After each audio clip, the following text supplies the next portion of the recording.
Hey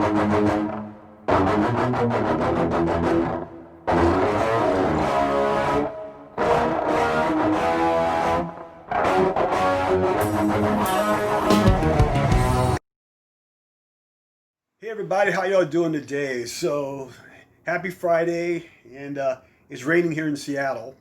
So, but it's good because it's been smoky here. Obviously, if you guys have seen it, and the rain is welcome, to clear the air, and all that kind of stuff. So, um, one of the things I was thinking that maybe just kind of shout out to my Mannheim American High School piece. If you guys could just basically, either Facebook me or sign on to the YouTube site and just tell me where you guys are watching from. So I'd be kind of curious. I know a lot of people ended up on the East Coast, so I was just curious where you guys are viewing from. So if you could do that, it'd be kind of great. Start a dialogue. So today is chapter 4, and I'm calling this "Living the Good Life," which is about 1962 or so. So this is where my life basically begins. Uh, so shortly after graduating nursing school in New York, my mom moved to Petersburg, Virginia, and this is where she met, uh, my future stepfather, Jesse Coleman. So my mother met Jesse at a party that was given by one of the workers at the hospital. My mother was uh, working in the hospital there, doing nursing duties, and she met Jesse at the party with a bunch of friends of hers. So what I remember when she tells me that Jesse was this strapping young black man, and I'm sure he was, because my mother, has very particular taste. So I'm sure he got her attention, and so also at that point in time, Jesse was enlisted in OCS, which is stands for Officers Candidate School. So in order to be in Officers Candidate School, you had to have a certain aptitude. You had to be pretty smart, and so what happens is they go through this rigorous training, administrative training, also technical logistical stuff, and when you complete this training, you are commissioned as a second lieutenant, which is an officer. And then you could imagine what it's like back in that time to be a black officer and being commissioned as a black officer at that point in time. It was just a different world, and things that were going on in that time. So that was a very special achievement for him, I'm sure. So I remember moving to Petersburg, but again, as always, my memory is kind of sketchy. But it was about 6 or 7 years old, and I'm sure that what happened was Mom and Jesse came down to Edenton to pick me up, and then we drove back to Petersburg with them. But it was like all of a sudden Jesse's there. I hadn't met him before, but I met him when they picked me up, and all of a sudden, there he was.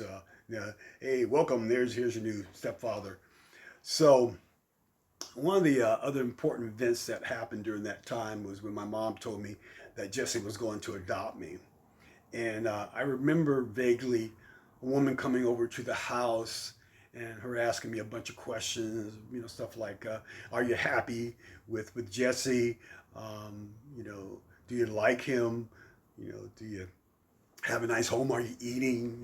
That type of stuff. Just making sure I was being, put into a good home, obviously. So also, I want to tell you a little bit about Jesse, which Jesse was a very, very interesting man. Jesse was a very stoic, unemotional, and a regimented type of man, which I'm sure is great officer material. So, you got to be that type of person if you're going to lead people. And occasionally, what he would try to do to kind of bond with me, he would take me on fishing trips. And I remember just being totally bored out of my mind, just sitting there, because he wasn't very much of a talker. So we just sit there for hours, just, not having a whole lot to say to each other, I don't think, but it was a little awkward. But, I got to hand it to him for at least trying to bond with me, because you think about what he was taking on, the responsibility of starting a relationship with a woman with a child, and having a child by another man. So I think I got to hand it to him. I have a lot of respect for him doing that. So I get that. So the only other childhood trauma I remember in memory of him was that being Jesse, being in the army and everything, he would take me to get my hair cut every 2 weeks, whether I wanted to or not. And most times I didn't want to, but I remember thinking, and I still had music in my mind, but I remember thinking, does this guy know I'm gonna be a rock star one day? What's I gotta have long hair. But anyway, that's pretty much it for today. And again, as always, thank you guys so much for viewing. And the next few chapters is going to get real interesting. So those going to be my teenage years and start getting into stuff, if you know what I mean. And so I'm, I've been thinking a lot about this, and this has kind of been kind of therapy for me to think about all these experiences and sharing this stuff with you. I hope you find it interesting and a little bit more insightful what's going on. But I thank you so much for viewing. The views have gone up, and it's been great. So I appreciate y'all listening and putting up with me. So anyway, have a great weekend, and thank you so much. And I'll see you next Friday.